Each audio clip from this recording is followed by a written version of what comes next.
श्रीगणेशाय नमः। अथ श्री शनि वज्रपञ्जर कवचं विनियोगः।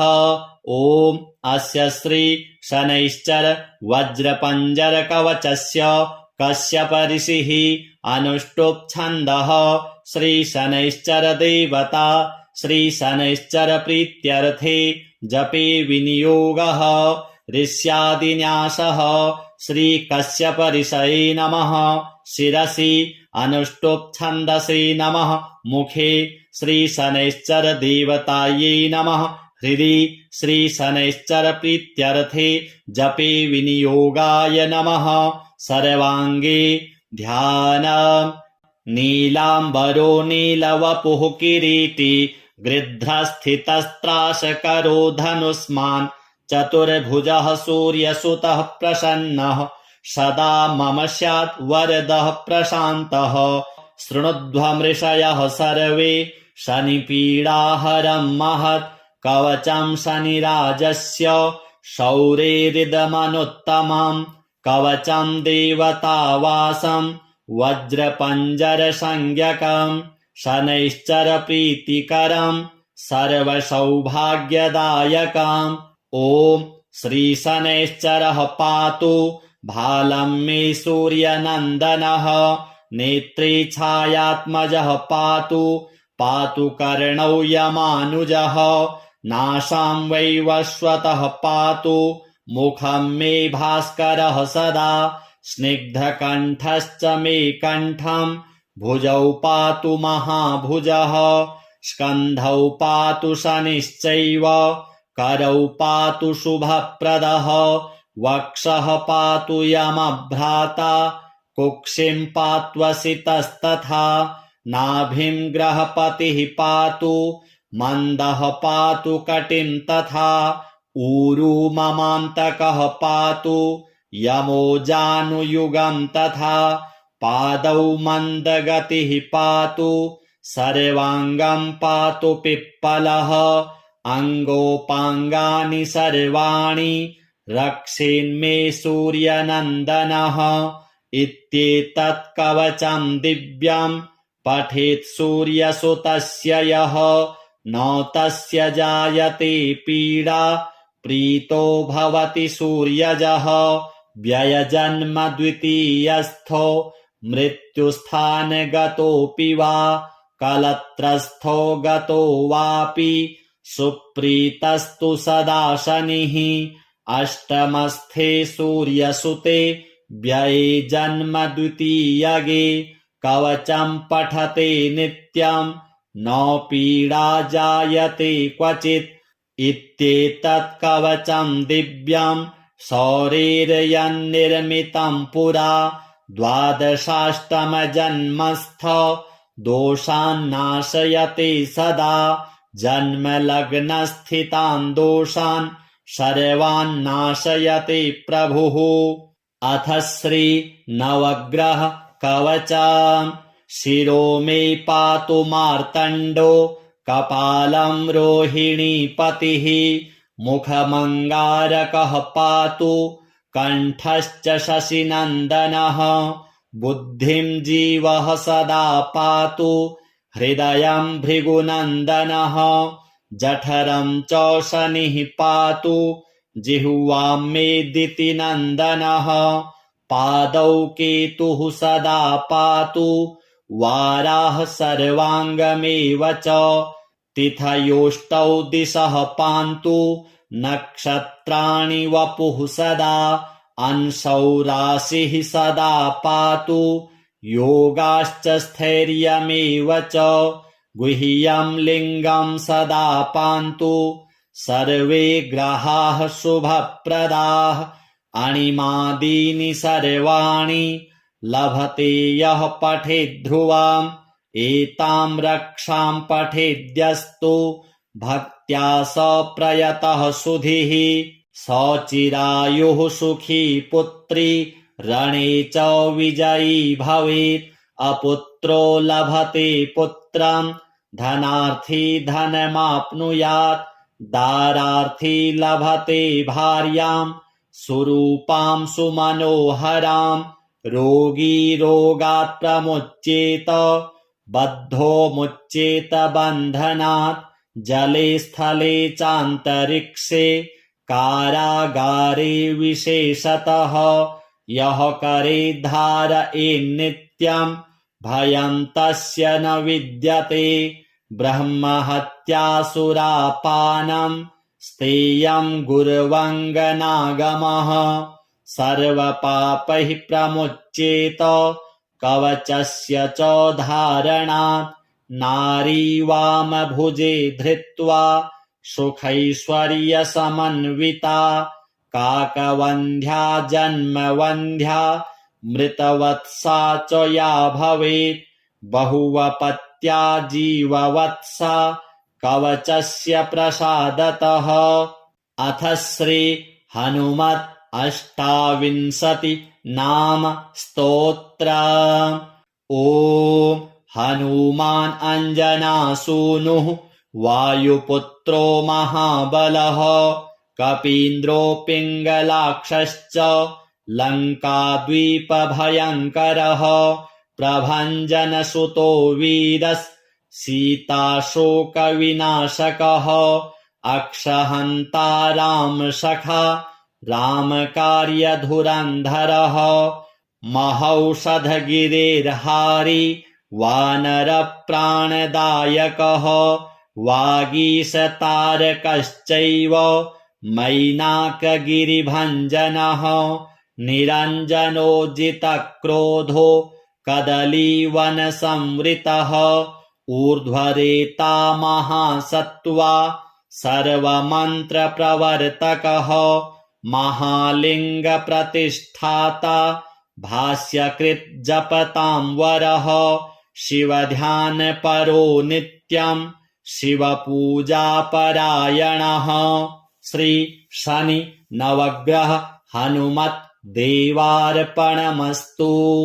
शृणुध्वमृषयः सर्वे शनिपीडाहरं महत् कवचं शनिराजस्य शौरेरिदमनुत्तमं कवचं देवतावासं वज्रपञ्जरसंज्ञकं शनैश्चरप्रीतिकरं सर्वसौभाग्यदायकम्। ॐ श्रीशनैश्चरः पातु भालं मे सूर्यनन्दनः नेत्रे छायात्मजः पातु पातु कर्णौ यमानुजः नासां वैवस्वतः पातु मुखं मे भास्करः सदा स्निग्धकण्ठश्च मे कण्ठं भुजौ पातु महाभुजः स्कन्धौ पातु शनिश्चैव करौ पातु शुभप्रदः वक्षः पातु यमभ्राता कुक्षिं पात्वसितस्तथा नाभिं ग्रहपतिः पातु मन्दः पातु कटिं तथा ऊरू ममान्तकः पातु यमो जानुयुगं तथा पादौ मन्दगतिः पातु सर्वाङ्गं पातु पिप्पलः अङ्गोपाङ्गानि सर्वाणि रक्षेन्मे सूर्यनन्दनः इत्येतत् कवचं दिव्यं पठेत् सूर्यसुतस्य यः न तस्य जायते पीडा प्रीतो भवति सूर्यजः व्ययजन्म द्वितीयस्थो मृत्युस्थानगतोऽपि वा कलत्रस्थो गतो वापि सुप्रीतस्तु सदा शनिः अष्टमस्थे सूर्यसुते व्यये जन्म द्वितीयगे कवचं पठते नित्यं न पीडा जायते क्वचित् इत्येतत् कवचं दिव्यं सौरेर्यन्निर्मितं पुरा द्वादशाष्टमजन्मस्थ दोषान्नाशयते सदा जन्मलग्नस्थितान् दोषान् सर्वान्नाशयते प्रभुः। अथ श्री नवग्रह कवचं शिरो मे पातु मार्तण्डो कपालं रोहिणीपतिः मुखमङ्गारकः पातु कण्ठश्च शशिनन्दनः बुद्धिं जीवः सदा पातु हृदयं भृगुनन्दनः जठरं च शनिः पातु जिह्वां मेदितिनन्दनः पादौ केतुः सदा पातु वाराः सर्वाङ्गमेव च तिथयोष्टौ दिशः पान्तु नक्षत्राणि वपुः सदा अंशौ राशिः सदा पातु योगाश्च स्थैर्यमेव च गुह्यं लिङ्गं सदा पान्तु सर्वे ग्रहाः शुभप्रदाः अणिमादीनि सर्वाणि लभते यः पठेद् ध्रुवाम् एतां रक्षां पठेद्यस्तु भक्त्या स प्रयतः सुधीः स चिरायुः सुखी पुत्री रणे च विजयी भवेत् अपुत्रो लभते पुत्रं धनार्थी धनमाप्नुयात् दारार्थी लभते भार्यां सुरूपां सुमनोहरां रोगी रोगात् प्रमुच्येत बद्धो मुच्येत बन्धनात् जले स्थले चान्तरिक्षे कारागारे विशेषतः यः करे धारयेन्नित्यं भयं तस्य न विद्यते ब्रह्महत्यासुरापानं स्तेयं गुर्वङ्गनागमः सर्वपापैः प्रमुच्येत कवचस्य च धारणात् नारी वामभुजे धृत्वा सुखैश्वर्यसमन्विता काकवन्ध्या जन्मवन्ध्या मृतवत्सा च या भवेत् बहुवपत्या जीववत्सा कवचस्य प्रसादतः। अथ श्री हनुमत् अष्टाविंशति नाम स्तोत्र। ॐ हनुमान् अञ्जनासूनुः वायुपुत्रो महाबलः कपीन्द्रो पिङ्गलाक्षश्च लङ्काद्वीपभयङ्करः प्रभञ्जनसुतो वीरः सीताशोकविनाशकः अक्षहन्ता रामसखा रामकार्यधुरन्धरः महौषधगिरिर्हारी वानरप्राणदायकः वागीशतारकश्चैव मैनाकगिरिभञ्जनः निरञ्जनोजितक्रोधो कदलीवनसंवृतः ऊर्ध्वरेता महासत्त्वा सर्वमन्त्रप्रवर्तकः महालिङ्गप्रतिष्ठाता भाष्यकृत् जपतां वरः शिवध्यानपरो नित्यं शिवपूजापरायणः श्री शनि नवग्रह हनुमत् देवार्पणमस्तु। शृणुध्वमृषयः सर्वे शनिपीडाहरं महत् कवचं शनिराजस्य शौरेरिदमनुत्तमं कवचं देवतावासं वज्रपञ्जरसंज्ञकं शनैश्चरप्रीतिकरं सर्वसौभाग्यदायकम्। ॐ श्रीशनैश्चरः पातु भालं मे सूर्यनन्दनः नेत्रे छायात्मजः पातु पातु कर्णौ यमानुजः नासां वैवस्वतः पातु मुखं मे भास्करः सदा स्निग्धकण्ठश्च मे कण्ठं भुजौ पातु महाभुजः स्कन्धौ पातु शनिश्चैव करौ पातु शुभप्रदः वक्षः पातु यमभ्राता कुक्षिं पात्वसितस्तथा नाभिं ग्रहपतिः पातु मन्दः पातु कटिं तथा ऊरू ममान्तकः पातु यमो जानुयुगं तथा पादौ मन्दगतिः पातु सर्वाङ्गं पातु पिप्पलः अङ्गोपाङ्गानि सर्वाणि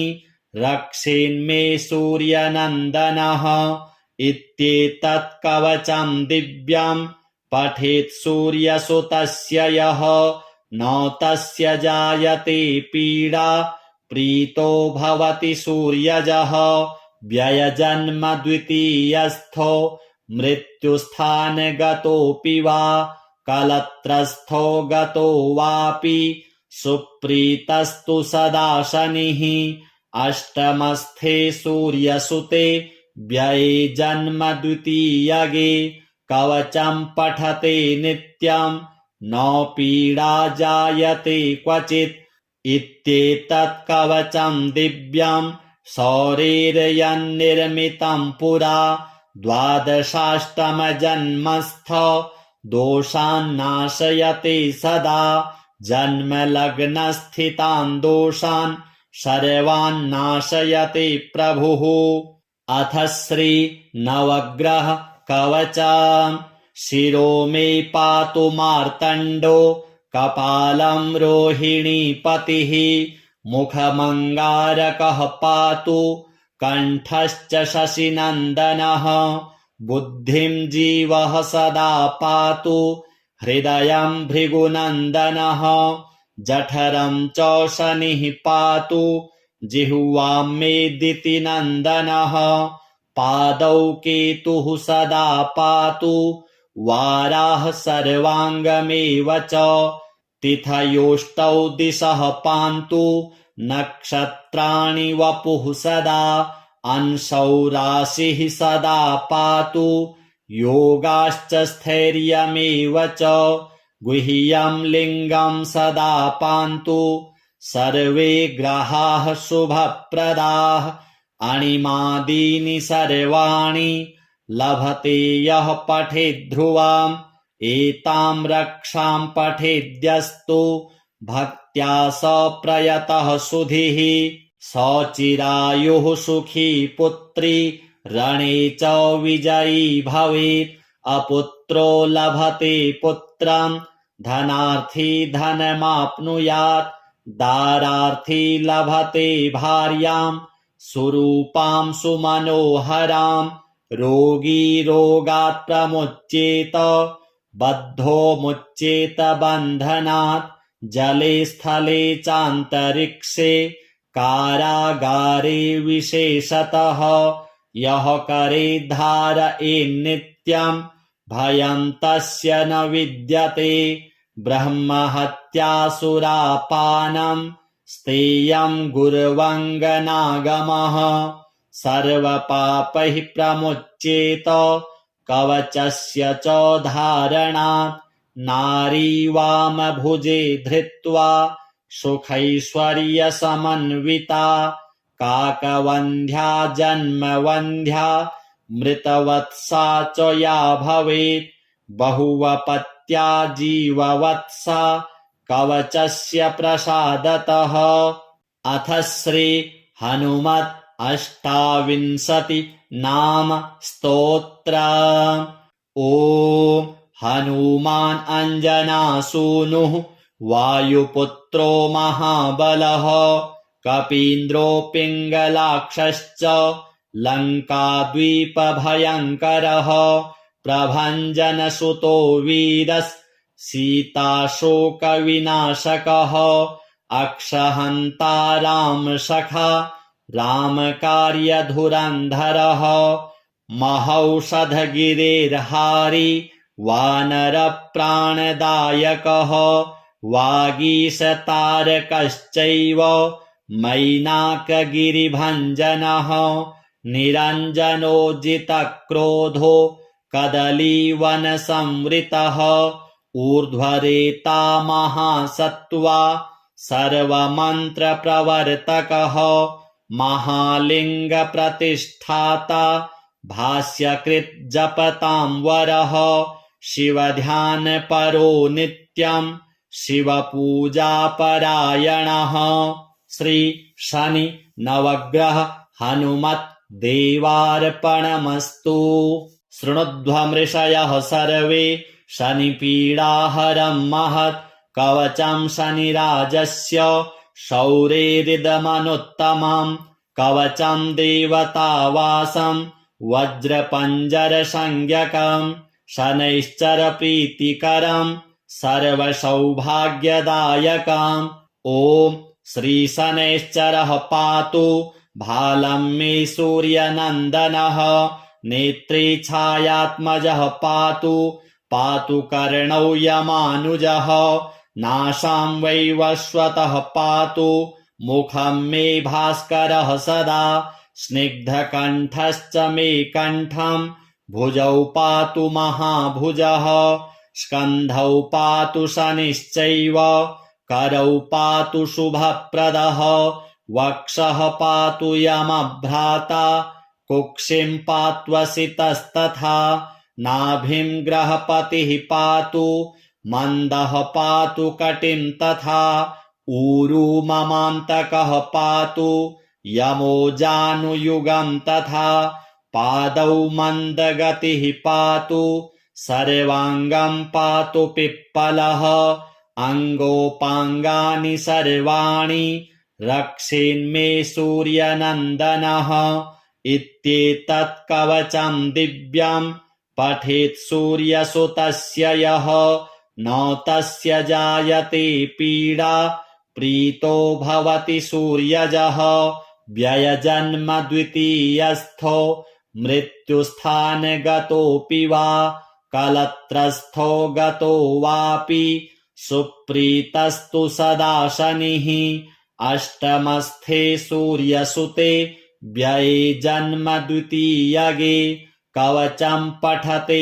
नित्यं न पीडा जायते क्वचित् इत्येतत् कवचं दिव्यं सौरेर्यन्निर्मितं पुरा द्वादशाष्टमजन्मस्थ दोषान्नाशयते सदा जन्मलग्नस्थितान् दोषान् सर्वान्नाशयते प्रभुः अथ श्री नवग्रह कवचं शिरो मे पातु मार्तण्डो कपालं रोहिणीपतिः मुखमङ्गारकः पातु कण्ठश्च शशिनन्दनः बुद्धिं जीवः सदा पातु हृदयं भृगुनन्दनः जठरं च शनिः पातु जिह्वां मे दितिनन्दनः पादौ केतुः सदा पातु वाराः सर्वाङ्गमेव च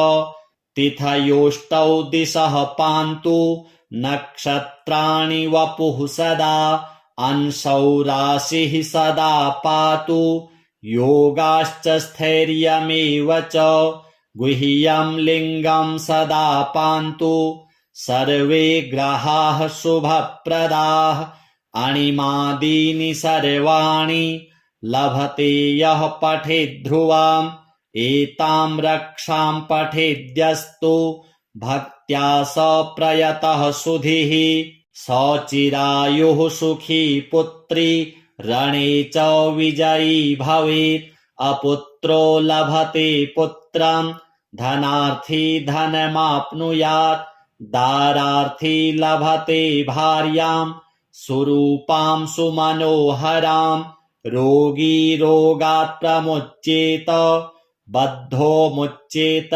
बन्धनात् जले स्थले चान्तरिक्षे कारागारे विशेषतः यः करे धारयेन्नित्यं भयं तस्य न विद्यते ब्रह्महत्यासुरापानं स्तेयं गुर्वङ्गनागमः सर्वपापैः प्रमुच्येत कवचस्य च धारणात् नारी वामभुजे धृत्वा सुखैश्वर्यसमन्विता काकवन्ध्या जन्मवन्ध्या मृतवत्सा च या भवेत् बहुवपत्या जीववत्सा कवचस्य प्रसादतः अथ श्री हनुमत् अष्टाविंशति नाम स्तोत्र ॐ हनुमान् अञ्जनासूनुः वायुपुत्रो महाबलः कपीन्द्रो पिङ्गलाक्षश्च लङ्काद्वीपभयङ्करः प्रभञ्जनसुतो वीरः सीताशोकविनाशकः अक्षहन्ता रामसखा रामकार्यधुरन्धरः महौषधगिरिर्हारी वानरप्राणदायकः वागीशतारकश्चैव मैनाकगिरिभञ्जनः निरञ्जनोज्जितक्रोधो कदलीवनसंवृतः ऊर्ध्वरेता महासत्त्वा सर्वमन्त्रप्रवर्तकः महालिङ्गप्रतिष्ठाता भाष्यकृज्जपतां वरः शिवध्यानपरो नित्यं शिवपूजापरायणः श्री शनि नवग्रह हनुमत् देवार्पणमस्तु। शृणुध्वमृषयः सर्वे शनिपीडाहरं महत् कवचं शनिराजस्य शौरेरिदमनुत्तमं कवचं देवतावासं वज्रपञ्जरसंज्ञकं शनैश्चरप्रीतिकरं सर्वसौभाग्यदायकम् ॐ श्रीशनैश्चरः पातु भालं मे सूर्यनन्दनः नेत्रे छायात्मजः पातु पातु कर्णौ यमानुजः नासां वैवस्वतः पातु मुखं मे भास्करः सदा स्निग्धकण्ठश्च मे कण्ठं भुजौ पातु महाभुजः स्कन्धौ पातु शनिश्चैव करौ पातु शुभप्रदः वक्षः पातु यमभ्राता कुक्षिं पात्वसितस्तथा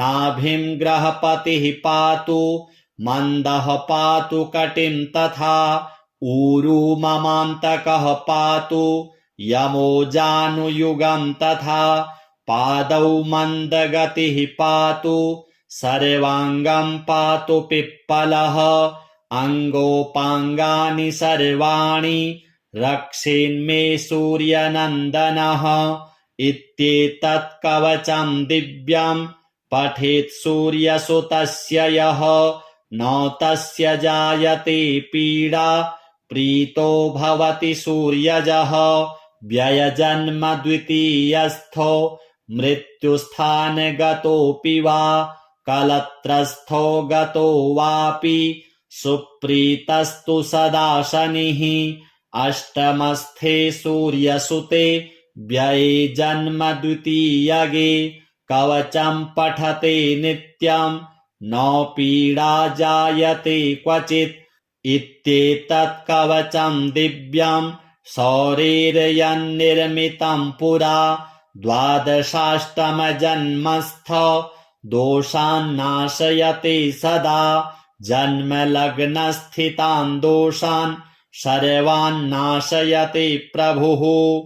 अथ श्री नवग्रह कवचम् शिरो मे पातु मार्तण्डो कपालं रोहिणीपतिः मुखमङ्गारकः पातु कण्ठश्च शशिनन्दनः बुद्धिं जीवः सदा पातु हृदयं भृगुनन्दनः जठरं च शनिः पातु जिह्वां मे दितिनन्दनः पादौ केतुः सदा पातु वाराः सर्वाङ्गमेव च तिथयोष्टौ दिशः पान्तु नक्षत्राणि वपुः सदा अंशौ राशिः सदा पातु योगाश्च स्थैर्यमेव च गुह्यं लिङ्गं सदा पान्तु सर्वे ग्रहाः शुभप्रदाः अणिमादीनि सर्वाणि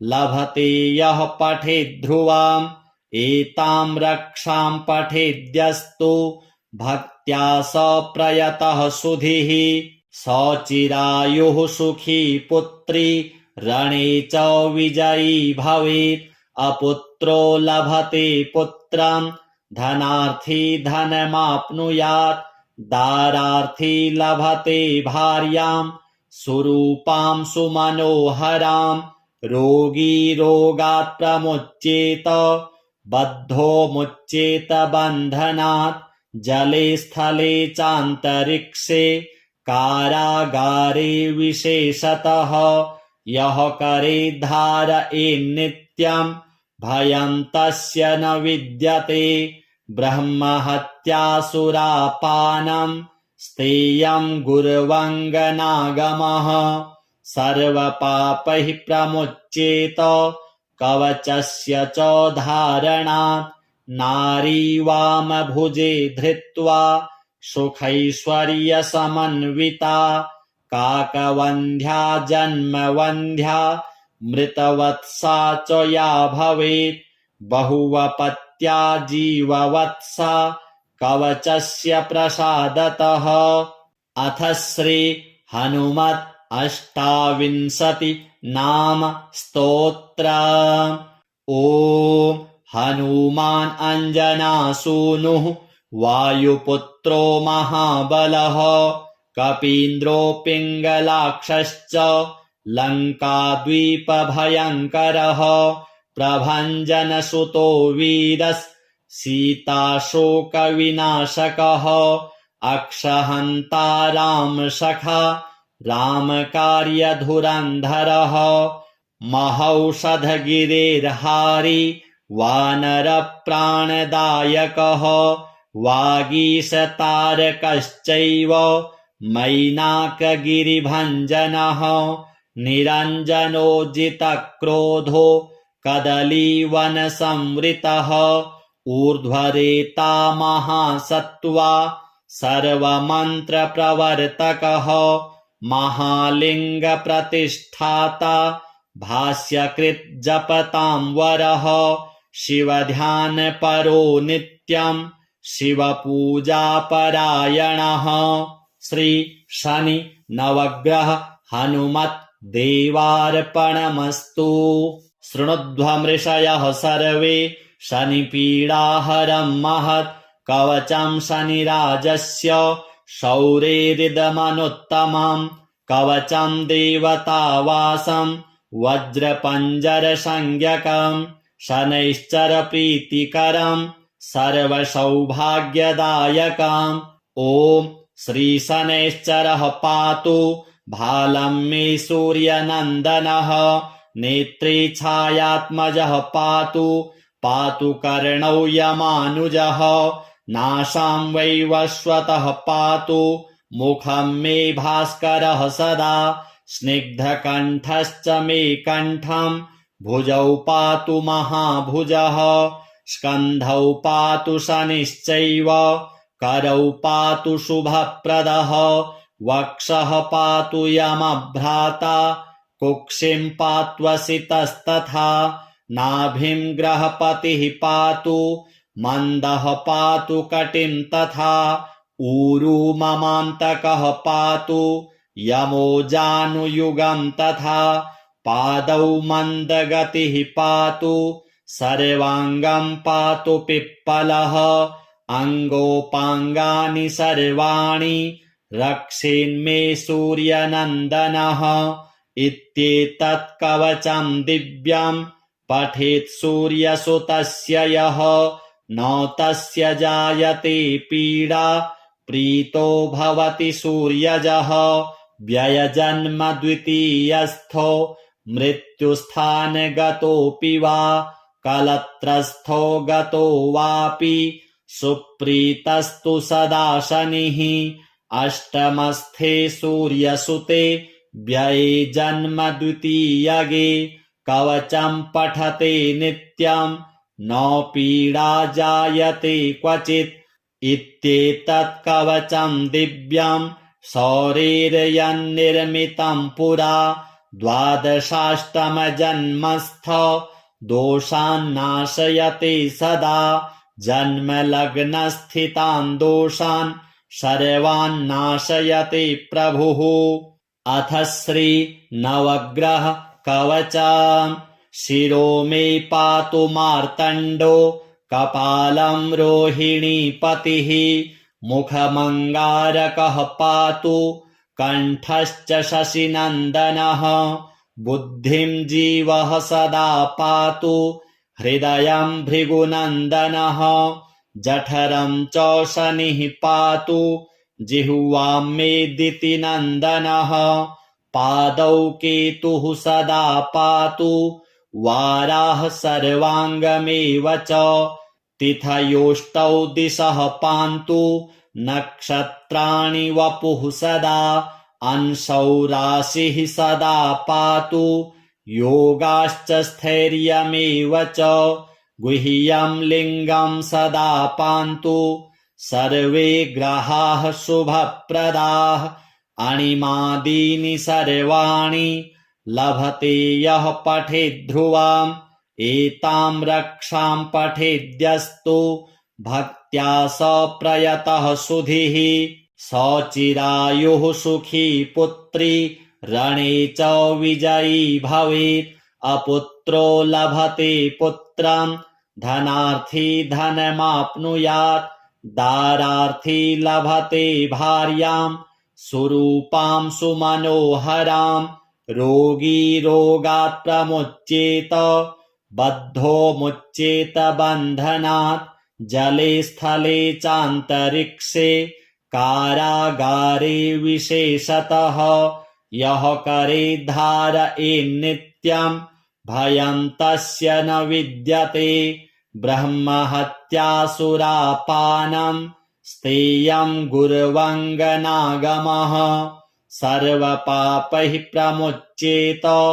कवचस्य च धारणात् नारी वामभुजे धृत्वा सुखैश्वर्यसमन्विता काकवन्ध्या जन्मवन्ध्या मृतवत्सा च या भवेत् बहुवपत्या जीववत्सा कवचस्य प्रसादतः अथ श्री हनुमत् अष्टाविंशति नाम स्तोत्र। ॐ हनुमान् अञ्जनासूनुः वायुपुत्रो महाबलः कपीन्द्रो पिङ्गलाक्षश्च लङ्काद्वीपभयङ्करः प्रभञ्जनसुतो वीरः सीताशोकविनाशकः अक्षहन्ता रामसखा रामकार्यधुरन्धरः महौषधगिरिर्हारी वानरप्राणदायकः वागीशतारकश्चैव मैनाकगिरिभञ्जनः निरञ्जनोजितक्रोधो कदलीवनसंवृतः ऊर्ध्वरेता महासत्त्वा सर्वमन्त्रप्रवर्तकः महालिङ्गप्रतिष्ठाता भाष्यकृत् जपतां वरः शिवध्यानपरो नित्यं शिवपूजापरायणः श्री शनि नवग्रह हनुमत् देवार्पणमस्तु। शृणुध्वमृषयः सर्वे शनिपीडाहरं महत् कवचं शनिराजस्य शौरेरिदमनुत्तमं कवचं देवतावासं वज्रपञ्जरसंज्ञकं शनैश्चरप्रीतिकरं सर्वसौभाग्यदायकम् ॐ श्रीशनैश्चरः पातु भालं मे सूर्यनन्दनः नेत्रे छायात्मजः पातु पातु कर्णौ यमानुजः नासां वैवस्वतः पातु मुखं मे भास्करः सदा स्निग्धकण्ठश्च मे कण्ठं भुजौ पातु महाभुजः स्कन्धौ पातु शनिश्चैव करौ पातु शुभप्रदः वक्षः पातु यमभ्राता कुक्षिं पात्वसितस्तथा नाभिं ग्रहपतिः पातु मन्दः पातु कटिं तथा ऊरू ममान्तकः पातु यमो जानुयुगं तथा पादौ मन्दगतिः पातु सर्वाङ्गं पातु पिप्पलः अङ्गोपाङ्गानि सर्वाणि रक्षेन्मे सूर्यनन्दनः इत्येतत् कवचं दिव्यं पठेत् सूर्यसुतस्य यः न तस्य जायते पीडा प्रीतो भवति सूर्यजः व्ययजन्म द्वितीयस्थो मृत्युस्थानगतोऽपि वा कलत्रस्थो गतो वापि सुप्रीतस्तु सदा शनिः अष्टमस्थे सूर्यसुते व्यये जन्म द्वितीयगे कवचं पठते नित्यं न पीडा जायते क्वचित् इत्येतत् कवचं दिव्यं सौरेर्यन्निर्मितं पुरा द्वादशाष्टमजन्मस्थ दोषान्नाशयते सदा जन्मलग्नस्थितान् दोषान् सर्वान्नाशयते प्रभुः। अथ श्री नवग्रह कवचं शिरो मे पातु मार्तण्डो कपालं रोहिणीपतिः मुखमङ्गारकः पातु कण्ठश्च शशिनन्दनः बुद्धिं जीवः सदा पातु हृदयं भृगुनन्दनः जठरं च शनिः पातु जिह्वां मे दितिनन्दनः पादौ केतुः सदा पातु वाराः सर्वाङ्गमेव च तिथयोष्टौ दिशः पान्तु नक्षत्राणि वपुः सदा अंशौ राशिः सदा पातु योगाश्च स्थैर्यमेव च गुह्यं लिङ्गं सदा पान्तु सर्वे ग्रहाः शुभप्रदाः अणिमादीनि सर्वाणि लभते यः पठेत् ध्रुवाम् एतां रक्षां पठेद्यस्तु भक्त्या स प्रयतः सुधीः सचिरायुः सुखी पुत्री रणे च विजयी भवेत् अपुत्रो लभते पुत्रं धनार्थी धनमाप्नुयात् दारार्थी लभते भार्यां सुरूपां सुमनोहरां रोगी रोगात् प्रमुच्येत बद्धो मुच्येत बन्धनात् जले स्थले चान्तरिक्षे कारागारे विशेषतः यः करे धारयेन्नित्यं भयं तस्य न विद्यते ब्रह्महत्यासुरापानं स्तेयं गुर्वङ्गनागमः सर्वपापैः प्रमुच्येत कवचस्य च धारणात् नारी वामभुजे धृत्वा सुखैश्वर्यसमन्विता काकवन्ध्या जन्मवन्ध्या मृतवत्सा च या भवेत् बहुवपत्या जीववत्सा कवचस्य प्रसादतः। अथ श्री हनुमत् अष्टाविंशति नाम स्तोत्र।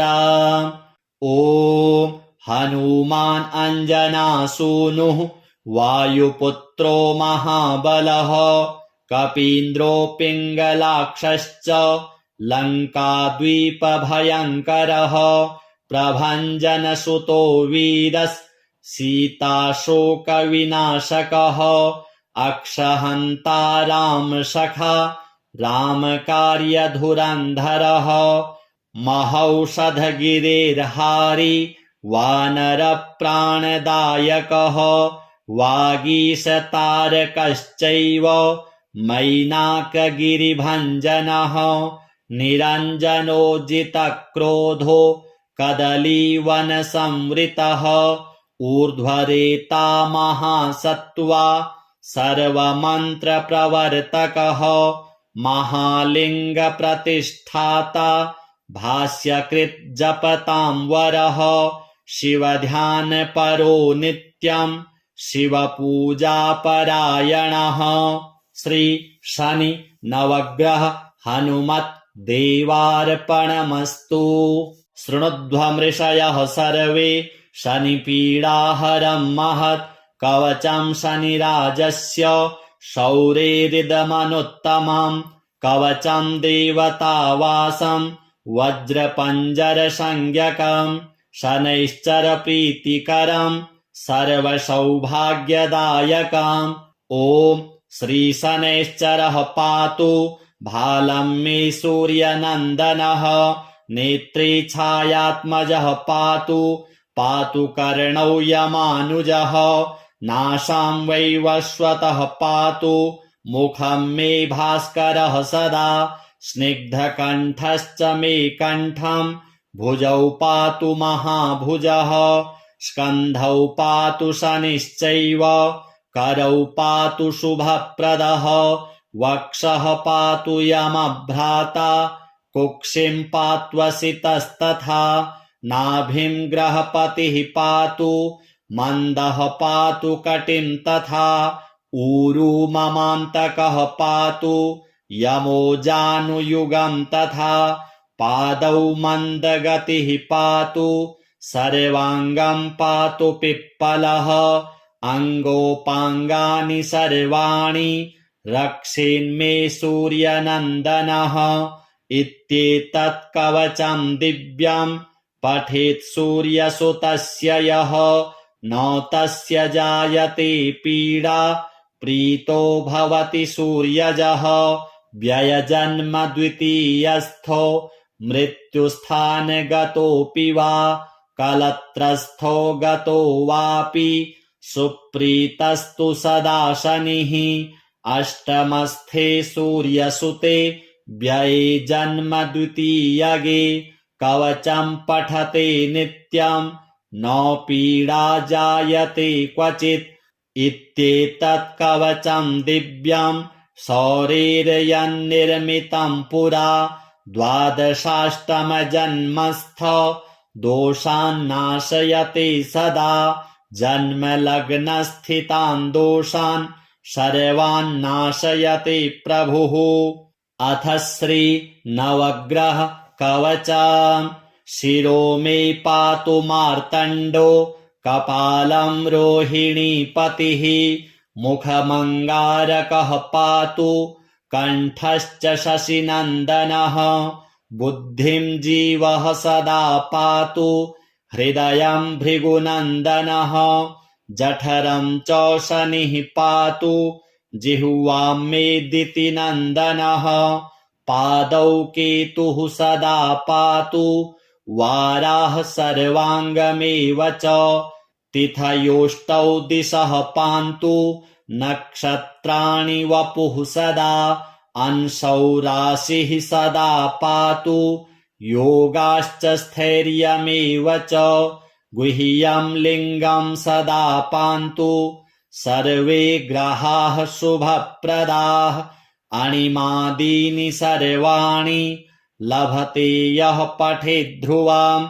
एतां रक्षां पठेद्यस्तु भक्त्या स प्रयतः सुधिः। सचिरायुः सुखी पुत्री रणे च विजयी भवेत्। अपुत्रो लभते पुत्रं धनार्थी धनमाप्नुयात्। दारार्थी लभते भार्यां सुरूपां सुमनोहरां। रोगी रोगात् प्रमुच्येत बद्धो मुच्येत बन्धनात्। जले स्थले चान्तरिक्षे कारागारे विशेषतः। यः करे धारयेन्नित्यं भयं तस्य न विद्यते। ब्रह्महत्यासुरापानं स्तेयं गुर्वङ्गनागमः। सर्वपापैः प्रमुच्येत कवचस्य च धारणात्। नारी वामभुजे धृत्वा सुखैश्वर्यसमन्विता। काकवन्ध्या जन्मवन्ध्या मृतवत्सा च या भवेत्। बहुवपत्या जीववत्सा कवचस्य प्रसादतः। अथ श्री हनुमत् अष्टाविंशति नाम स्तोत्र। ॐ हनुमान् अञ्जनासूनुः वायुपुत्रो महाबलः। कपीन्द्रो पिङ्गलाक्षश्च लङ्काद्वीपभयङ्करः। प्रभञ्जनसुतो वीरः सीताशोकविनाशकः अक्षहन्ता रामसखा रामकार्यधुरन्धरः महौषधगिरिर्हारी वानरप्राणदायकः वागीशतारकश्चैव मैनाकगिरिभञ्जनः निरञ्जनोज्जितक्रोधो कदलीवनसंवृतः ऊर्ध्वरेता महासत्त्वा सर्वमन्त्रप्रवर्तकः महालिङ्गप्रतिष्ठाता भाष्यकृत् जपतां वरः शिवध्यानपरो नित्यं शिवपूजापरायणः श्री शनि नवग्रह हनुमत् देवार्पणमस्तु।